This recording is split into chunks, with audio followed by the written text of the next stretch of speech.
Ada sebagian orang berpikir kalau dia sudah sholat, dia sudah taubat, dia sudah berzakat, dia sudah berzikir, maka hidupnya akan tenang, hidupnya akan senang, hidupnya akan kenyang, karena dia sudah dekat dengan Allah. Tapi kemudian setelah dia berhijrah, bertaubat, zikir dan sholat, ternyata rezekinya tidak lancar. Lalu kemudian hidupnya penuh dengan kesulitan dan kesusahan. Muncul bertanya-tanya dalam hatinya, mana keadilan Tuhan? Tidak sedikit manusia modern yang awalnya buat dosa maksiat, lalu kemudian bertaubat, kembali lagi, bahkan menjadi, na'udzubillah, menjadi lebih jahat dari sebelumnya. Ini semua berawal dari salah berpikir. Orang yang salah berpikir nanti dia akan salah bicara. Setelah itu dia akan salah berbuat, salah bertindak, salah beramal. Maka dalam Islam kita diajarkan untuk benar dalam berpikir. Kalau kita sudah hijrah, sudah taubat, sudah sholat, sudah zikir, sudah zakat, bukan berarti ujian tidak datang menerpa hidup kita. Faksusil qasasa, sebutkanlah kisah-kisah para nabi itu. Sebutkanlah satu di antara nabi yang tidak ada ujiannya. Cerita tentang penyakit, tidak ada penyakit yang lebih dahsyat daripada penyakit yang dialami oleh Nabi Ayyub alaihissalam. Bercerita tentang ditolak jamaah, tidak ada nabi yang paling mengerikan ditolak oleh umatnya melebihi Nabi Nuh alaihissalam. Nabi Yunus juga demikian, sampai masuk ke dalam laut mereka campakkan dari atas bahtera, tenggelam dalam 3 kegelapan, gelap malam, gelap laut, dan gelap perut ikan. Bercerita tentang kesusahan dan kesulitan, diusir dari kampung halaman, dimusuhi oleh paman kandung, mereka lempar pakai batu, berdarah pelipisnya, retak giginya. Tidak ada yang lebih hebat daripada ujian Sayyidina wa Maulana Muhammad sallallahu alaihi wasallam. Jadi kalau ada orang berpikir kalau kita sudah soleh, sudah baik, hidup ini tidak ada ujiannya, dia sudah salah berpikir. Sholatnya benar, zakatnya benar, puasanya benar, berpikirnya salah. Kesalahan berpikir itu membuat orang akan berhenti sholat. Tetangga saya yang tidak sholat, tidak pernah ke masjid, badannya sehat, rezekinya lancar, semua berawal dari kesalahan berpikir. Hidup ini adalah ujian. Ujian itu tidak hanya penyakit, ujian tidak hanya kemiskinan. Bahkan dalam Quran dikatakan wa balawnahum bil hasanat, kami uji mereka dengan yang enak-enak. Jabatan adalah ujian. Di antara yang diuji dengan jabatan adalah Nabi Daud alaihissalam. Harta adalah ujian. Di antara nabi yang diuji dengan harta adalah Nabi Sulaiman alaihissalam. Kebagusan paras rupa yang ganteng juga adalah ujian. Di antara nabi yang diuji dengan paras rupa yang ganteng itu adalah Nabi Yusuf alaihissalam. Jadi ujian itu ada kalanya datang dalam bentuk kenikmatan, tapi ada juga ujian itu dalam penyakit, kemiskinan, kesusahan, kemelaratan. Maka kalau kita pahami dengan baik, semuanya adalah ujian. Yang lulus siapa? Yang lulus adalah orang kaya yang bisa menggunakan hartanya untuk menolong agama Allah. Yang lurus adalah orang yang punya kuasa, tapi sehari dipakai untuk berpuasa, sehari dipakai untuk makan. Itulah dia Nabi Daud. Ahabbus shaum ilallah shaumi Daud. Puasa yang paling disukai Allah, puasa Nabi Daud. Mengapa demikian? Walaupun dia berkuasa, tapi harinya dia bagi.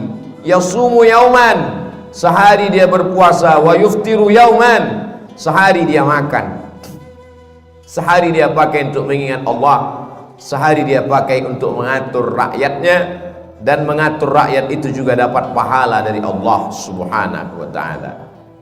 Jadi kalau kita berpahaman, berpikiran benar, insya Allah apapun yang datang kepada kita, kita anggap sebagai ujian. Datang senang, ujian. Datang susah, ujian. Datang harta, ujian. Datang miskin juga ujian. Orang yang berharta lulus ketika harta itu tidak sampai ke dalam hatinya, hanya sampai di tapak tangannya. Dia hanya menerima, setelah itu dia kasih kembali. Terima kasih. Dia bangunkan ke pesantren, dia bangunkan ke masjid, maka dia lulus ujian harta. Orang yang miskin bagaimana lulus ujiannya? Dia bersabar, tapi dia tetap berusaha, berikhtiar. Ahlus sunnah wal jamaah tidak membiarkan diri dalam kemelaratan. Innallaha la yughayyiru ma biqaumin hatta yughayyiru ma bi anfusihim. Allah tidak merubah suatu kaum sampai mereka berusaha untuk merubah diri mereka sendiri. Gunakan potensi yang ada pada diri, jalin silaturahim, buka usaha. Tetap tidak datang keuntungan, berarti sudah ditakdirkan Allah untuk bersabar. Orang kaya bersyukur, balasannya la in syakartum la azidannakum. Kau bersyukur, ku tambah nikmat. Orang miskin bersabar, balasannya innama yuwaffas sabiruna ajrahum bighairi hisab. Orang yang sabar diberikan balasan bighairi hisab, tanpa ada yang bisa menghitungnya. Hanya Allah saja yang tahu hitungannya. Balasannya a'dadtu li'ibadiyas salihin, kusiapkan balasan untuk hamba-hambaku yang soleh.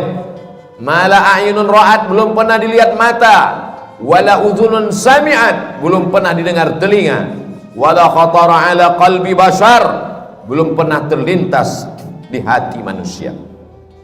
Kalau sudah benar pemahaman kita bahwa nabi-nabi, rasul-rasul yang dekat dengan Allah pun diuji dengan penyakit, diuji dengan musibah, diuji dengan berbagai macam ujian, dan ada di antara mereka yang diuji dengan kekuasaan, dengan harta, dengan paras rupa. Ada di antara mereka yang diuji dengan kesakitan, kemelaratan, terusir dari kaumnya.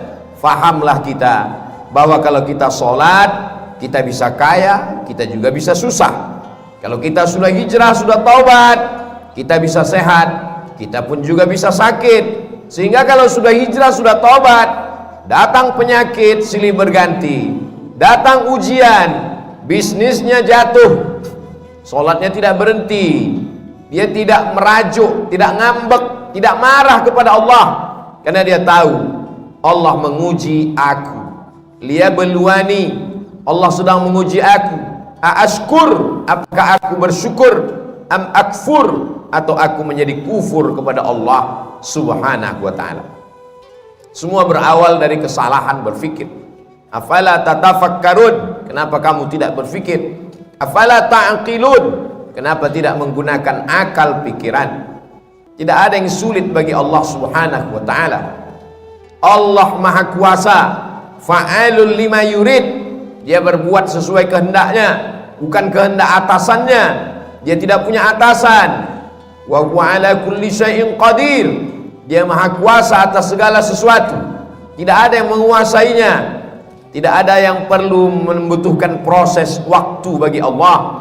Innama amruhu idza arada syai'an ay yaqula lahu kun fayakun.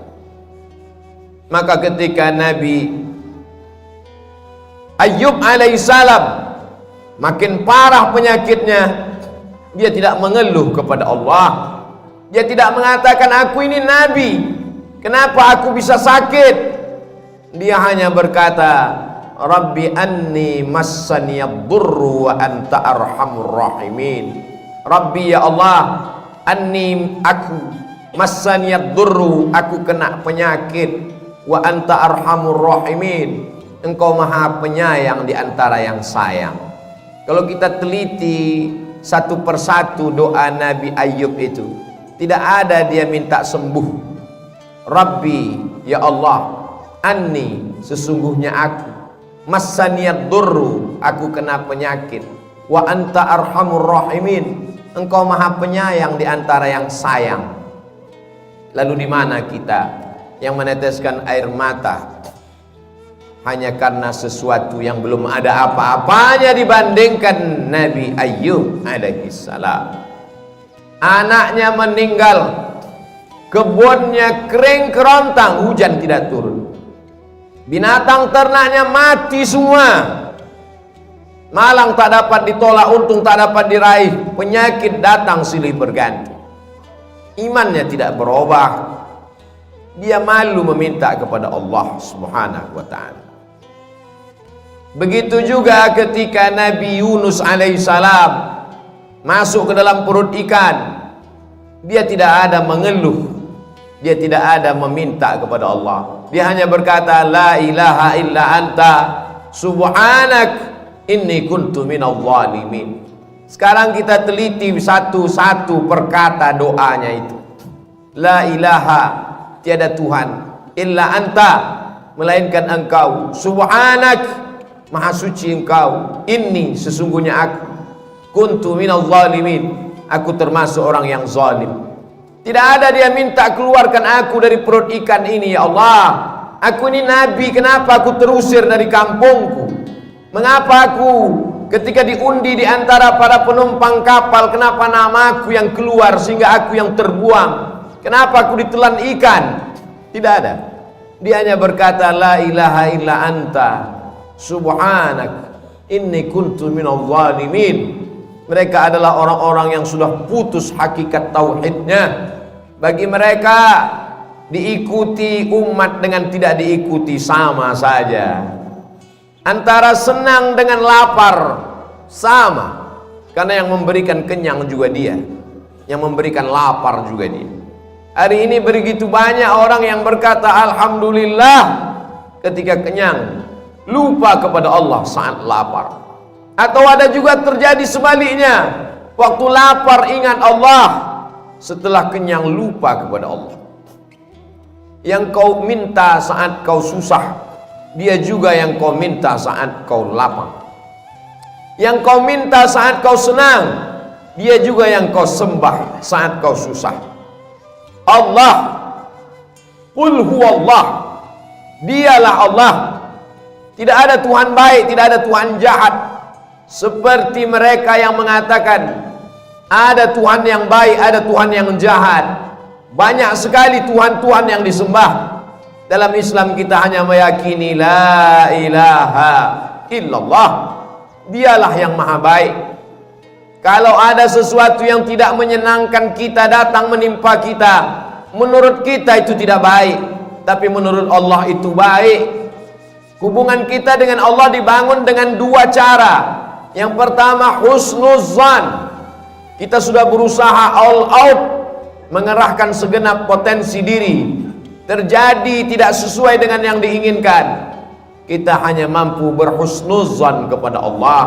Berarti Allah punya rencana yang lebih baik, yang lebih indah daripada rencana kita. Puncak daripada hubungan pada Allah adalah ridha. Makanya sebelum matahari terbit, di awal hari kita sudah mengatakan raditu billahi rabba, aku ridha kepada engkau ya Allah. Apapun yang kau berikan kepadaku, aku ridha. Kau berikan sehat, aku ridha. Kau berikan sakit, aku pun ridha, tapi tetap berusaha berobat. Kau berikan aku kaya, aku ridha. Kau berikan susah, aku tetap juga ridha, namun tetap berusaha, berikhtiar, membuka segala usaha. Orang yang masuk ke dalam surga itu nanti ditanya Allah, ya ahlal jannah, hai penghuni surga, kamu sudah mendapatkan semua balasan, mau apa lagi? Penghuni surga menjawab, ada satu yang belum kami dapat. Apa? Ridhaka, kami belum dapat ridhamu. Yang lain kami sudah dapat. Kata Allah, yang dapat ridhaku cuma satu, orang yang ridha menerima takdir. Maka maqam yang paling tinggi adalah maqam ridha. Nabi Muhammad sampai ke maqam itu. Wala saufa yu'tika rabbuka fatarda. Allah memberikan apapun yang kau mau. Kenapa? Karena engkau ridha. Man lam yarda biqada'i, siapa yang tidak ridha menerima takdirku, walam yasbir bibalai, tidak sabar menerima ujianku, falyatlub rabban siwaya, carilah Tuhan selain aku. Syirik, kafir, murtad, na'udzubillah wal iyazu billah. Allah menyelamatkan kita sampai anak cucu kita hingga hari kiamat daripada berpaling daripada Allah hanya gara-gara tidak tahan menerima ujian. Tidak ada yang bisa menguatkan hati kita kecuali Allah. Wasta'inu, minta tolonglah kepada Allah, bisabri, dengan banyak-banyak sabar, wassalah, dengan banyak-banyak salat. Kalau ujian hidup ini berat, angkat kedua tangan. Besar ujian ini, lebih besar Allah. Allahu Akbar. Setelah itu katakan dalam hati, Allahu Akbar kabira. Tidak ada apa-apanya ujian ini, engkau lebih besar. Walhamdulillahi katsira, segala puji hanya milik engkau. Wa subhanallahi bukratan wa asila, pagi petang siang dan malam yang suci hanya engkau. Aku adalah makhluk yang kotor, banyak silap, banyak salah, banyak dosa. Setelah itu mengakulah kepada Allah, wajjahtu wajhiya, aku hadapkan wajahku kepadamu ya Allah. Wajjahtu wajhiya lilladzi fataras samawati wal arda hanifan musliman wa ma ana minal musyrikin. Serahkan semuanya pada Allah. Inna salati wa nusuki wa mahyaya wa mamati lillahi rabbil alamin.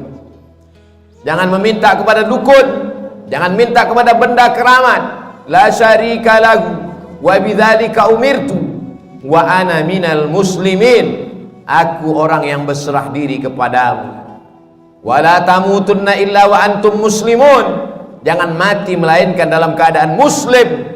Siapa muslim? Bersyahadat, salat, zakat, puasa, haji. Ya, tapi muslim yang sesungguhnya orang yang menyerahkan dirinya kepada Allah Subhanahu wa ta'ala.